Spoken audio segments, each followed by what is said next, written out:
to GEST and SoccHER joint podcast. We are here to reimagine the playing field in women's football with female game changers. My name is Ruza, FA of Serbia grassroots manager, sports industry specialist, and former football referee. Let's empower the girls with this episode. Big round of applause for my next guest. Today, I have the honor to speak to a lady who you can greet with zdravo, bonjour, hola, and hello.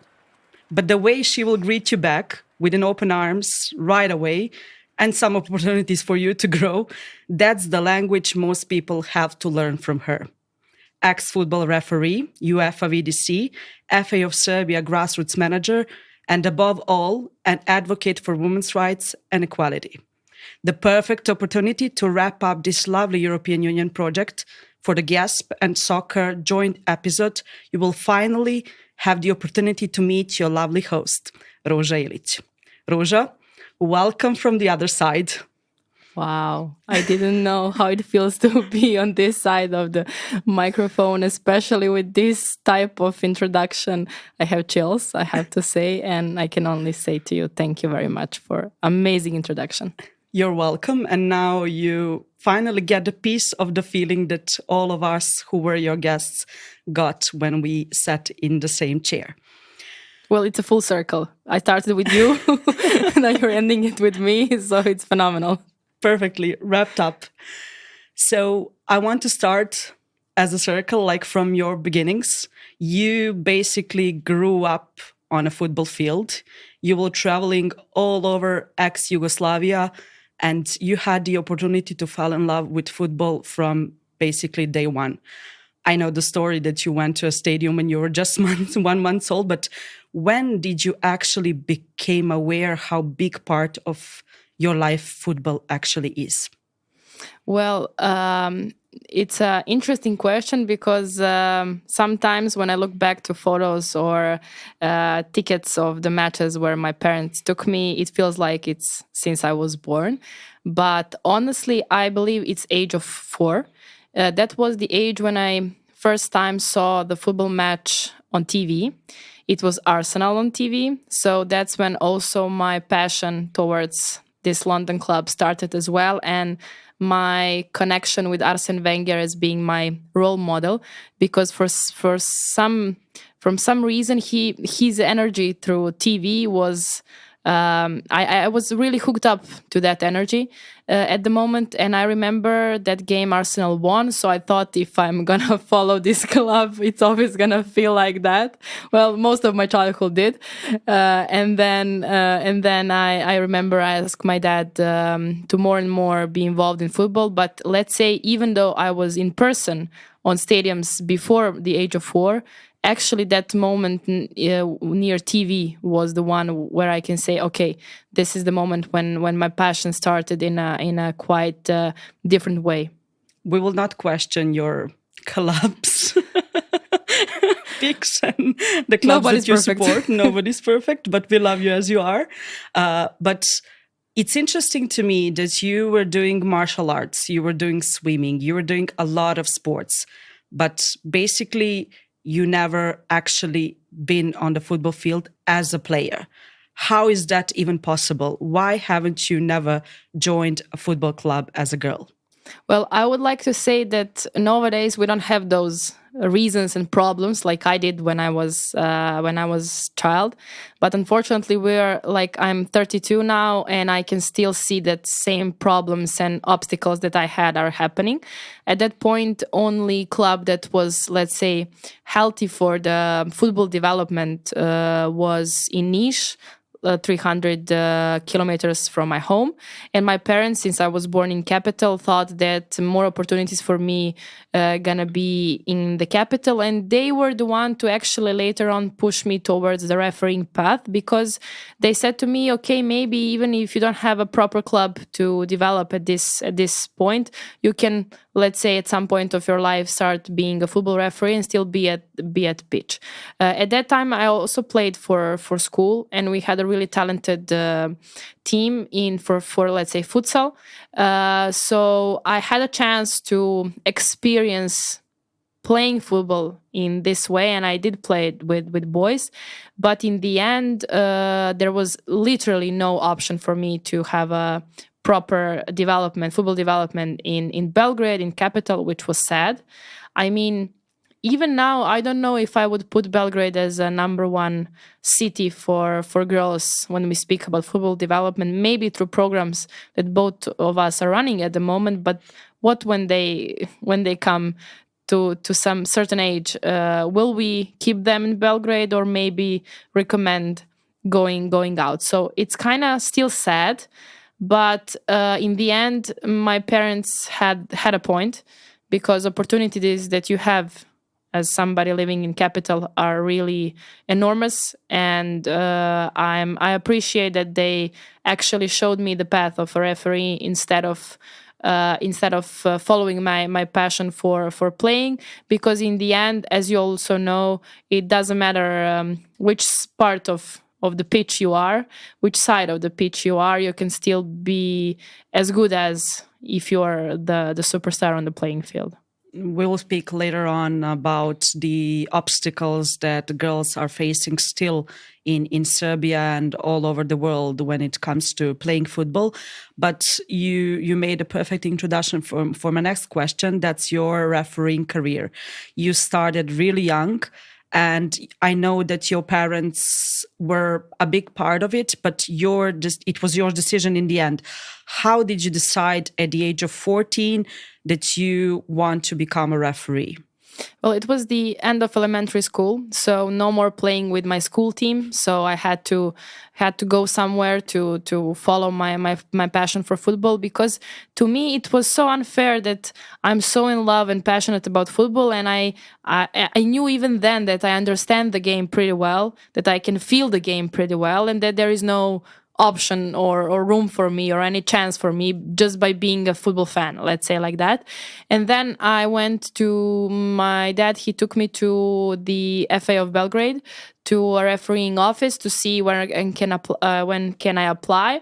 And I remember vividly that Zoran Petrovic, one of our most successful international referees, was sitting in the office when I came and said I would like to be a football referee. And he looked me through some smile and said, "What, you're going to be a referee?" And I was like, "I can even be better than you." Back then.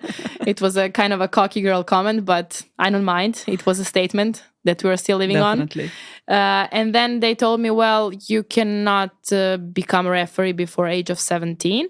But if you are still hooked in age of 16, you can start back then your school, and then we'll see when we will put you in, despite of your age.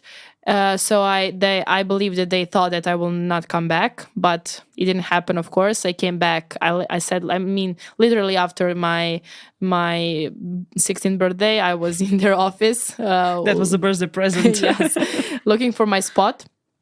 The course for the referees was happening from September or October, something like that. But I literally applied among the first people for that season, and then I started when I was 16, and I remember I was for quite some time the youngest female referee in Europe.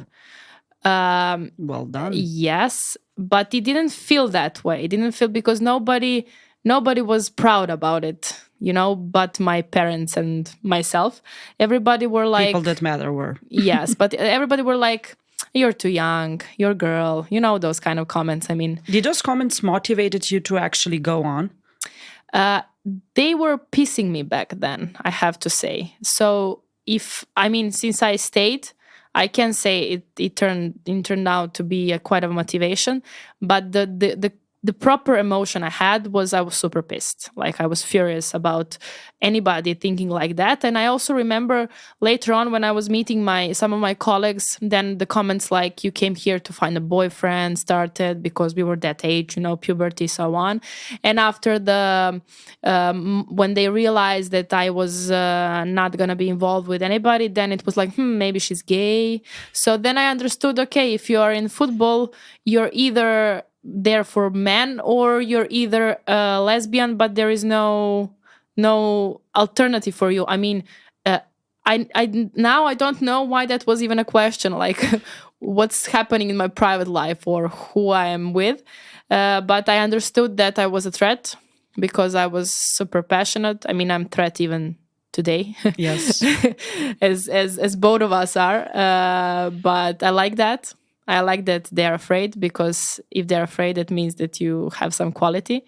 But back then I didn't know that. Now I knew that every time people had that kind of atmosphere around me, it was because they were threatened, not because of what I was doing, but because they maybe realized that their capability was maybe not on that level. I want to give maybe another perspective on this, but since you started your refereeing career, and after that with your education, with everything that you do, you were climbing a ladder, and every step up that you took, you always pull your hand down and hand it to another person to climb with you. Some of them, as I did, gave you the hand and you led us up with you. But most of the people are actually not aware of the opportunities you are giving them. And I know that you believe that climbing the ladder alone is not the best way, but with people around you. But you're still struggling to explain that to people. How are you handling things? Is it easier now, after more than 15 years in this sports industry, to understand that people who are think the same as you are will climb with you up the stairs? Well, I didn't know back then, but now I do know. When you're on top, there is no crowd. Because then if it's crowdy, it's not the top. Sad but true, and sorry, not sorry, but this is how the life works. Only those persistent and super motivated who never give up actually ends there. But the point was, I always felt like I want you to win too. It was never like I want to win by myself. And I was always a team player. I had that from home. I had that from school. I had that from every part of my life.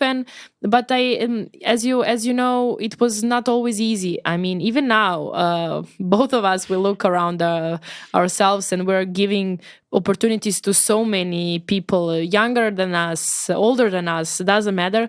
And they at some point feels like we are doing it because we have alternative motives, and only motive is we're like smarter together. Because I mean, Yes. my dad, he had an awesome analogy on this segment of he said, like, donkey and the man is smarter than a man. Can you imagine what two people can do? And I was like, okay. I mean, back then it was kind of a, okay, dad, I like your joke. Yeah, right. But now he literally was right. I mean, you can do a lot, but you cannot do alone. So I feel kind of sad for people who do not understand that, or who refuse to build a team around themselves. But is it kind of a filter for you now? It's phenomenal filter. I love it. I mean, through this, as you said, 15 years, I feel like all those people who were about to leave, or not up to the task or up to the challenge, or worthy of the path that I am at, because as you know, I'm not having my career just for myself. It's kind of a legacy. It's for more than myself. And therefore, if you're not for the same reasons there, well, we do not belong together. So it's fine. But everybody has a right to choose their own path. So I don't mind. I'm at the moment with most phenomenal people around me, starting with you at 70% of that group. And this is not like just doing back and forth compliments. This is just a fact. And I would like this podcast to be used as an example how two female can support each other, you know, for some dreams. And for the rest of them who lost the opportunity, it's their loss, not mine. So I'm kind of thankful. You're making it easier for me to ask questions, but I will leave this comment about women helping each other for later on. But I want to still go a little bit back during like the most sensitive years for your career development, let's say it like that. You faced two really big obstacles. So one of them being the youngest employee at the university in 2009. And the second is your refereeing career ended when you went to live in Russia. So I first want to focus on Russia. You decided to move there. You decided to take an amazing opportunity to be part of a big club in Russia and to develop yourself. But it meant like one way or another, you cannot continue to be a referee and do that. Did it actually broke your heart when you realized that people do not have they do not understand ambition of young people like you are? I have to say it broke my heart for sure, because I felt not only that I was not understood, I felt like they didn't even know me. But honestly, the biggest mistake they made is they have put refereeing career as like number one priority. If you look now at the top leagues and top referees, you will see them having a dual career. Like they couldn't be the best in their refereeing career if they were not accomplished in other part of their lives. This was also done because of this corruption part of the equation, where actually the world of football thinks if you are really good paid in your job and you have a good career, that means that nobody can actually buy you or do something. So it felt sad that they are doing that in terms of they're sabotaging my refereeing career. And I was when I was in Russia, since I was alone there, no friends, no family, I felt really sad because I was suddenly out of pitch after, I don't know, 7 years or something. I was suddenly after pitch and no that kind of a connection with football for me. But in the end, it gave me perspective to understand what I'm actually sacrificing if I'm putting my refereeing career first. During my refereeing career, I had no weekends. I had no summers, winters, because if you're not doing it during the season, you're preparing for the next one, or weekends, or I mean even holidays. I remember every Easter I was on the pitch, and my game would start with greeting people for Easter, you know, yeah, and I would be commented by everybody around me like, really, seriously, I have to do it on Easter, but it was just like that. I love it, and I didn't mind. So to me, it was not a problem, not even to my closest people. But in the end, I realized, what if I got hurt? What if I don't know, broke my leg or had an issue with my knee or ankle or whatever, and then I put everything in the refereeing career, then I'm left with nothing. It's the same problems that athletes are facing, players are facing, because in the end, if you didn't think of other part of your lives, what are you left with? So then I realized that maybe there is a lot in football for me outside of the football pitch. And I remember when I came back from Russia and when I had a test to continue refereeing, I actually stopped during my running test. And I realized my body didn't stop, my mind stopped. And I realized, okay, this is final, this is over for me, and I should follow the football path outside of the field. But you still wanted to be a part of football industry, maybe more than ever when you finish with your refereeing career. But let's take a moment to go back to that Universiade. From one perspective, that was the best event for you because you were the youngest. You were 17 years old, the youngest employee, the superstar of any team you were part of. But from the second part, from the other perspective, you were kind of, let's say, bullied by the saddest part, by much older people who were in higher positions, who could not handle such a young person being so ambitious and good at the job. So can you go back? Can you share the emotions with us? How did you overcome and how did you handle that situation back then when you were really, really young?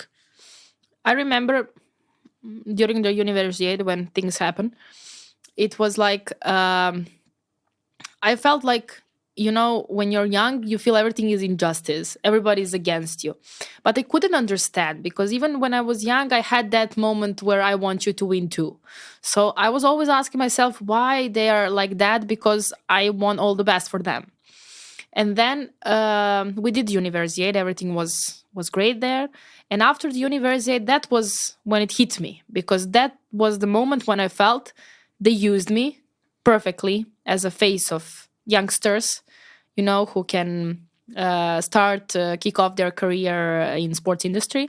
But in the end, it was not like that. I was just, let's say, I was just the most energetic person who was working for other people and was being paid less than everybody just because of my age. I mean, come on. So I felt what is mobbing. I felt what is every type of bullying, as you said, but I didn't know back then that's like that. But what I did knew, and what I was really trying to remember, is how I felt, because later on, when I was developing myself as a manager, I promised myself that I would try to be different, and that I would try to do everything that people didn't do with me, to see if I was right. Or maybe the world works like that. I mean, maybe we're all going to become bullies later on. But no, I promised to myself I'm never going to be like that. And I know in bottom of my heart that I managed to become different. So now I'm thankful for that experience, because I know what type of manager I don't want to be and what type of manager I want to be. But it was really, really difficult. At some point after Universiade, I was about to leave country. I was about to give up on everything, to go in different directions. But some part of me never wanted to give up on the dreams. So it was more like, I will change countries, I will change jobs, I will change teams, but I will not give up on my dreams. So, and if there is one thing I can try to pass on through this episode and podcast, would be like that. Like, change your environment, change the city, change the country, like change everything you can, but don't change what you're really passionate about. Thank you for making perfect introductions for my questions. Well, we're and two you even minds rhyme like connected quite well. Yeah, people. I hope that people can actually hear that. So after those experiences, you actually had a lot of opportunities. It was very hard to decide: are you going to move out of the country? Are you going to stay? Are you proceeding, focusing on your education, on your continuing to work? And a lot of doors were open for you. But now, from this perspective, when you see, you were ready for every one of them, but people were not ready for you. So still are. They still aren't. But 3 years ago, if I'm right, more than 3 years ago, FA of Serbia gave the second call to you, because in 2016 you were part of the FA, and before that, of course. But now they gave you the opportunity that you actually felt it's a right call for you. You became the FA of Serbia grassroots manager. And actually, it's not about the role or how it's called, but that manager role is really important, because that's who you are. You're a natural leader, and you can finally show that to people. So you were saying about all the mistakes and all the things that people did to you, you didn't want to repeat. But how hard is actually to be a good leader and manager from one perspective, from one hand, and from the other to actually get the job done? Yeah, I didn't think about that. Actually, I don't think about that quite often. But sometimes you cannot do both. Sometimes you need to just be a manager, and sometimes you have to put focus and priorities on this leadership part and growing people around you and growing your team by growing people and what they are doing actually. But even when you're just doing the job and you have to do the job, you can still be nice. So, I mean, everything else would be just easiest way is to not be nice and then blame the job and the pressure and the stress and everything else. but in the end you can be nice and you can still be friendly and you can still be authoritative even though you are quite friendly. But what I really like now is that even though when you are nice, people are using that. So regarding your question on the being manager, leader, and then being a manager who has to finish the job, it's hard doing both. But whatever you do, you can still be nice. Because we spoke so many times, you and I, in our private conversation and a business conversation, that the nicer you are, the more people are using that. So when we speak about filters, this filter became actually one of the most important filter to me, because I mean, everybody in this world is blaming the managers and the bosses and people in charge, like they're being, I don't know, harsh. They don't know how to communicate.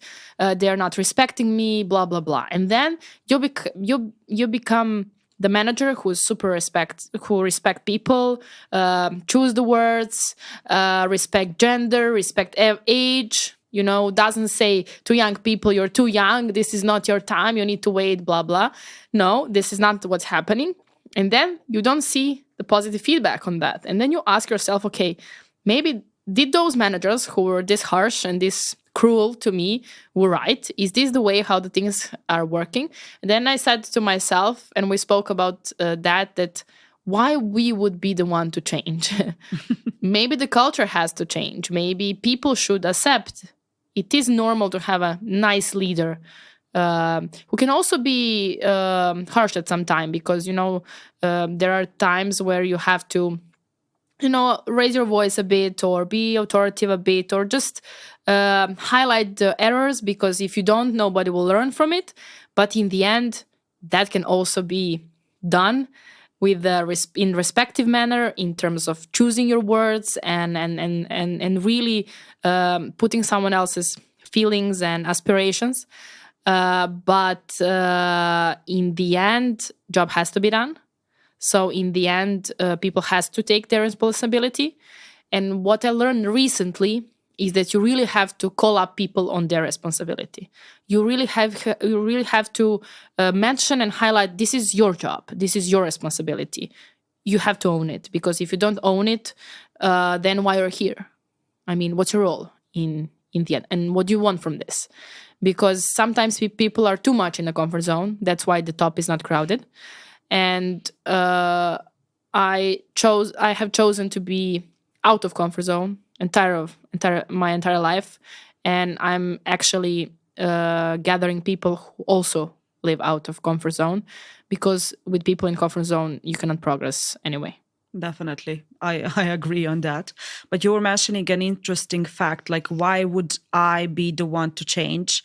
Why don't the environment and people actually change? Because they see that somebody is doing something in a different way and it's really good. And since I know you so well, I know that every role you take, it doesn't matter if it's a host of a podcast, the FA of Serbia grassroots manager, or the director of a competition, the head of organization, you do your job the same. You respect the people the same. You act the same. You are always on your highest level. But is it, and I know that you're a problem solver. You're the one who everybody turns to when they do not know the way out. This is the curse. Is it sometimes tiring that you are the problem solver and that you are the one that people will turn their heads and ask for help whenever it's the hardest situation they ever had in their lives? Well, now I do have to make a comparison with the decades of my life, let's say like that. When I was a teenager, so since I started working at age of 15, and then from 15 to 12 to 20 years old, let's say like that, it was super interesting to be the problem solver, adrenaline rush and everything that goes with that. In the decade from 20 to 30, at some point, especially from 25 above, it becomes tiring. And then in 30s or a bit before 30s, you realize, well, this is what you have chosen. I mean, so there is no way that you can be a leader. you can be successful, you can be on top, you can be great manager, and not to be a problem solver. So it's like if we would now ask the most successful athletes who, even when they win the gold, they have to get up next morning and go and train, right? Yes. So at some point, it really becomes the tired action to do. But in the end, they chosen that path. So if they want to stay on top, they have to own it. So I decided that this is making me tired part cannot exist if I'm stuck to my choices, and I am. So now I enjoy that because it's a really good skill. It's something that maybe divides me from people in my line of work. But so it actually gave you maybe another lesson that you can actually share the problem and the risk with other people, that you do not have to solve it all by yourself. Definitely. That you can find the easier way, that you can do not have to go harder way. Even though I don't like this sentence, but it comes with age. Well, not with age, with experience. Let's call it that way, to be more proper. So I cannot believe now I'm speaking the sentences people would say I would be pissed when they say that. But in the end, it's true. Yeah, but when people hear us speak, they would think that we are 70 years old. But it's important to make perspective for people. Like, you're 33 and you too, almost 32. And you have more than 15 years of experience. Well, yeah. Real working experience. 17 to be exact. 17. So yes. Like more than half of your life you're already working. Unbelievable. Yeah, but I know that for you it doesn't feel like work, because you really love and enjoy what you're doing. It's still fun. Yes. It's still like a game. I mean, I look what you and I are doing all the time, and I really feel like we're playing. And I adore that feeling. Like, there is never a day where I don't want to be where we are at the moment or what we are doing. Maybe in different way, yes. And we are learning that.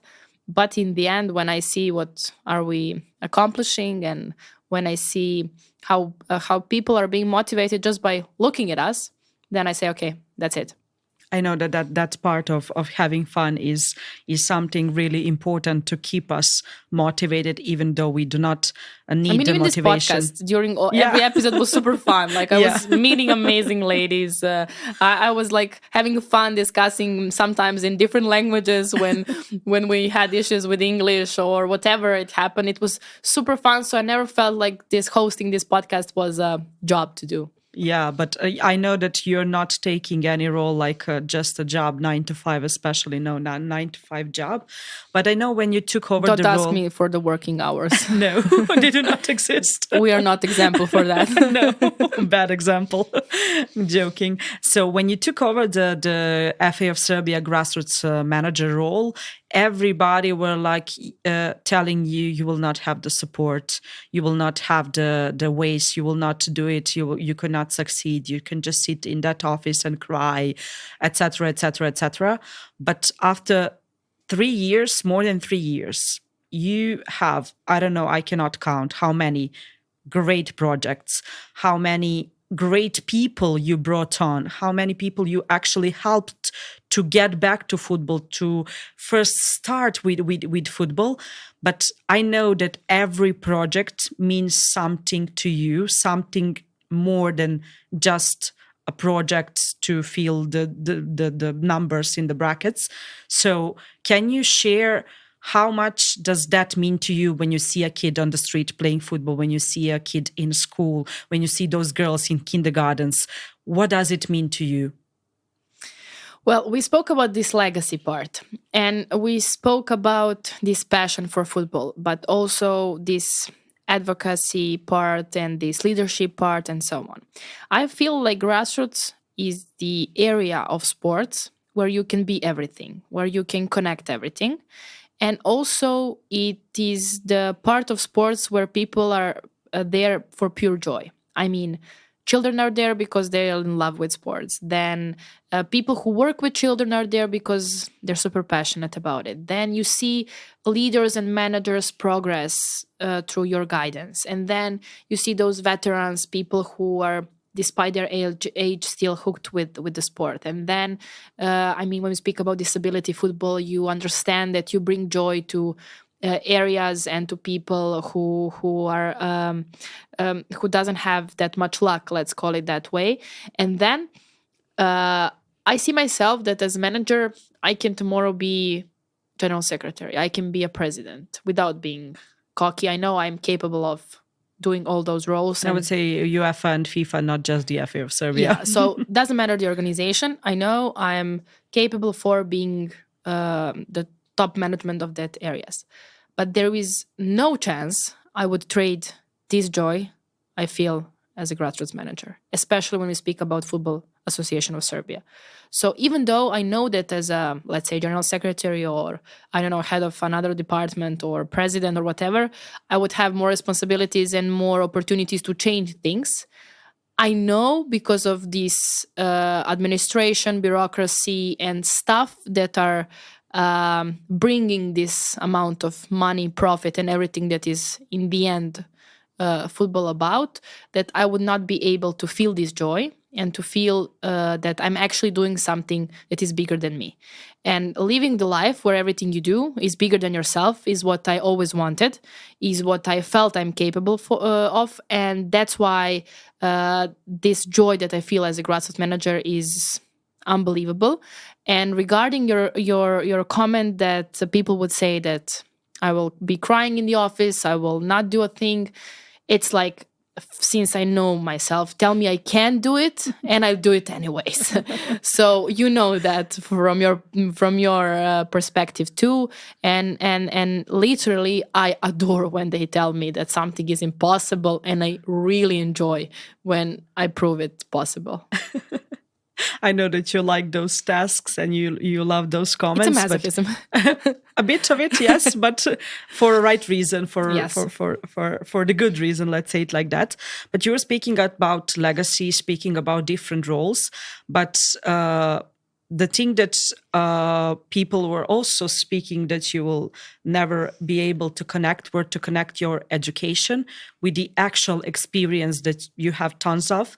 So you finished your education, but the most important part, let's say, for this conversation is your master's degree and the thesis of importance of increasing number of female managers in the sports industry, that you are one of them.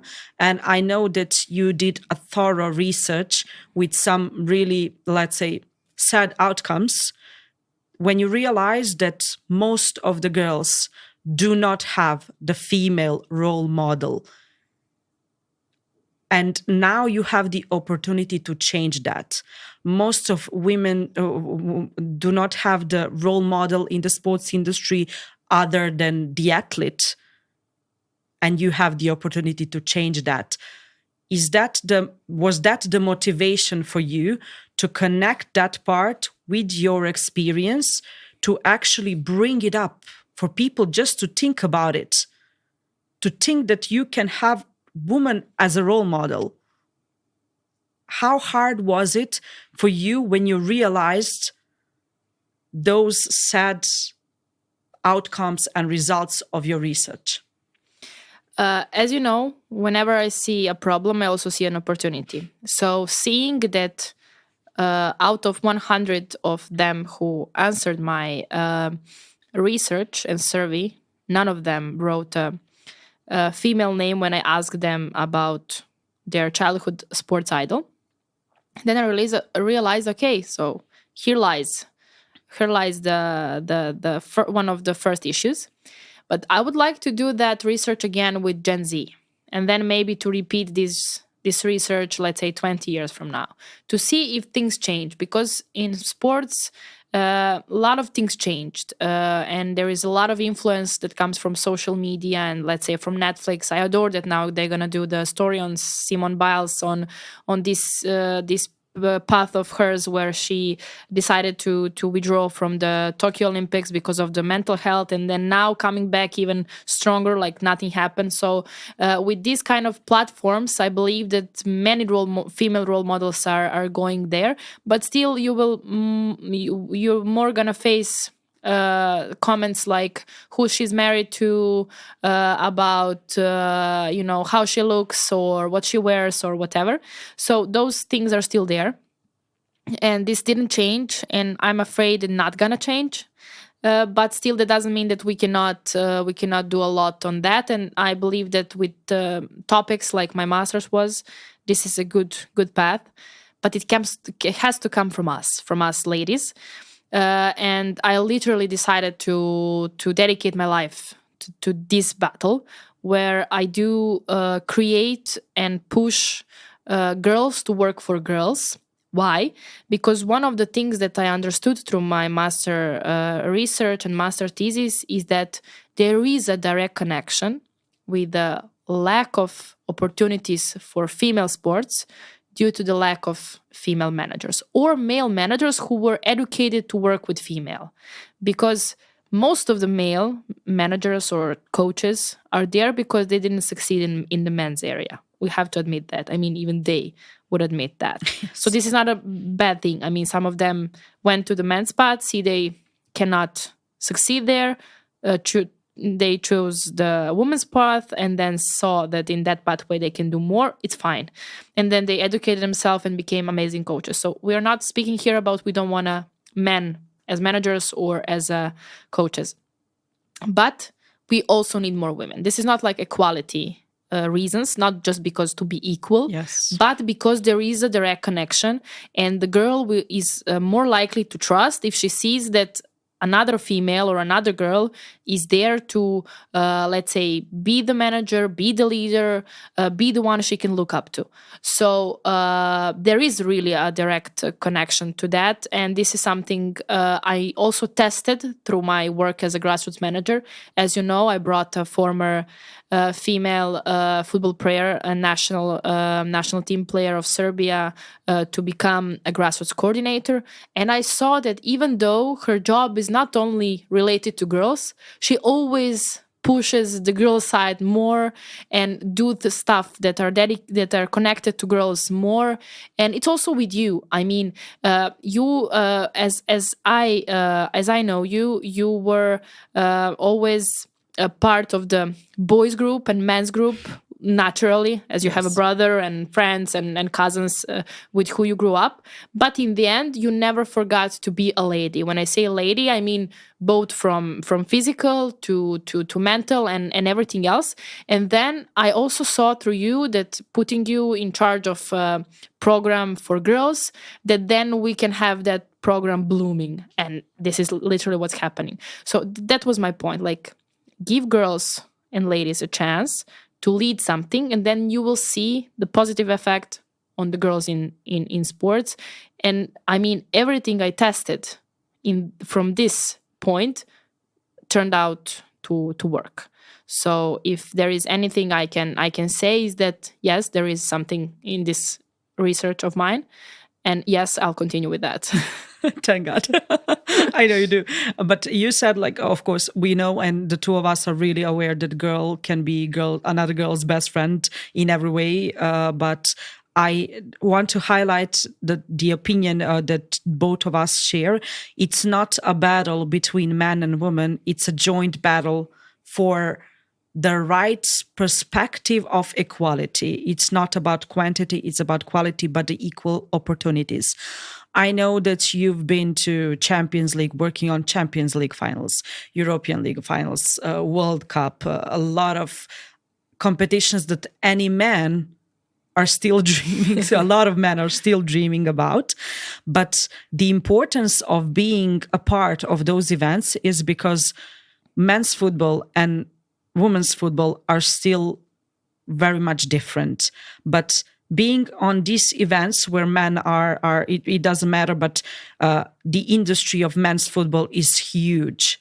And we want to take the best learnings and outcomes from them and to implement what we can on women's football. So all those events, all those amazing competitions, what have you noticed? Like, what can we take? What are the best things we can take and implement in women's football?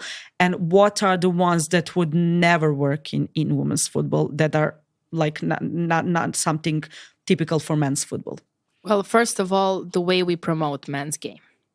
If we would give the not same space, but same space in the women's football environment, let's call it that way, but in the same way, how we promote it, how we use the sponsors, how we use or how we use events after they happen for everything that become. I mean, even to this day, we speak about Lionel Messi winning the World Cup. It was like 2 years ago or something, right? Yes. So even now we speak about that. But then I'm sorry for interrupting, but I know that you're sick of these sexist commercials when there is men's competition, like woman just stay in the kitchen there or lock your lady in the room for the next month. So how can we fight it? Well, unfortunately, even people who are part of football, I remember that I called out during this Euro but I just want to finish my sentence. Like we still speak about Lionel Messi, but we don't speak anymore about the Lionesses. For example, we do not speak about, let's say, the World Cup in 2019 in France. That was almost the best ever.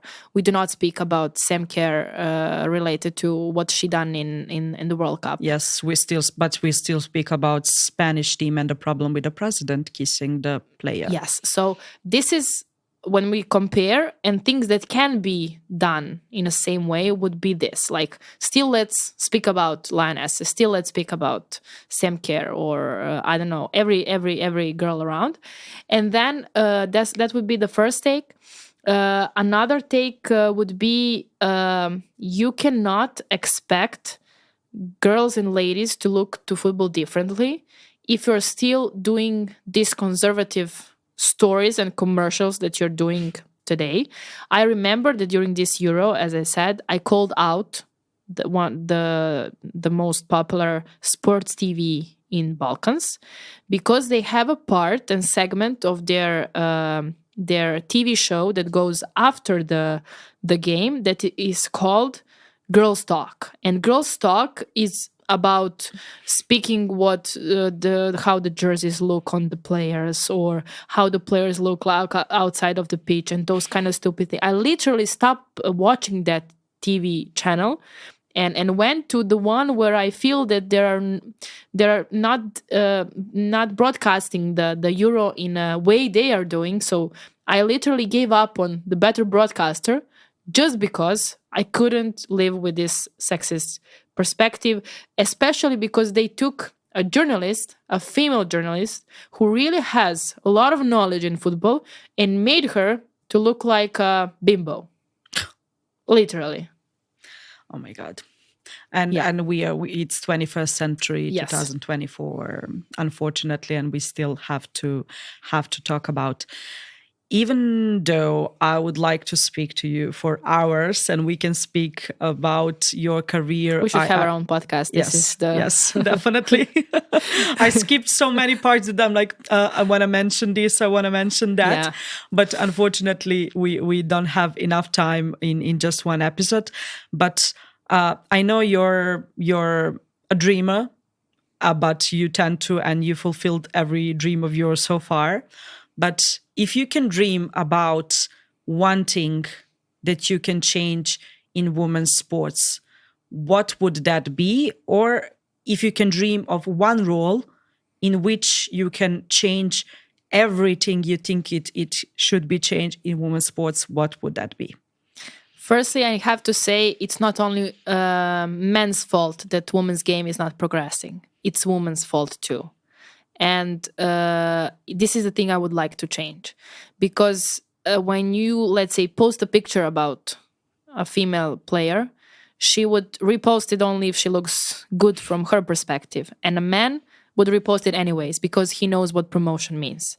So if there is one thing I would change today in women's sports is for them to forget about themselves and put the game as a priority, because I don't see that, even though they speak about it. So there's also something on the woman's side as a fault for not having the promotion. You're right. We always, because we work with so many female teams, we always need to remind them that it's not important if your hair looks right in that photo. There is some girl in a village in the south of Serbia who will dream about becoming football, handball, or whatever athlete career she chooses just because she saw your goal or your action or anything you did good on the pitch, not because of your hair. And regarding the position I would like to have and to maintain and continue when we speak about the progress in career, for me on the positions where I can have influence on changes, influence on development, and where actually my actions can be seen, because I believe whenever my actions are being seen, they are motivating other girls and other youngsters and other people to do the same, to join my battle or whatever. So I want to continue be in position where I have responsibilities. I'm not afraid from responsibilities. I literally can take the world level responsibility tomorrow if there is a chance, and to do with the same passion. So that would be the continuation of my dream, would be that to continue doing things where I can influence people and where I can work on the development of sports, especially female sports. So basically just to increase your territory from Serbia and the Balkans to the old world, even though you're also working in Europe and world on multiple projects. It was lovely. I really enjoyed this conversation. I used this opportunity to ask some questions that I never do. So thank you for all the honest and great answers that I got from you. And it was really an honor to be in your chair, to be the host. And I hope that this podcast will really send some big messages to the girls out there who are listening to us. Thank you, Ruza, and it was my pleasure. Well, there is no one who can actually sit in that place and do the job better than you. So the pleasure is all mine. Thank you very much. Thank you. Big shout out to European Union for co-financing this project as a part of the cooperation partnership in field of sports.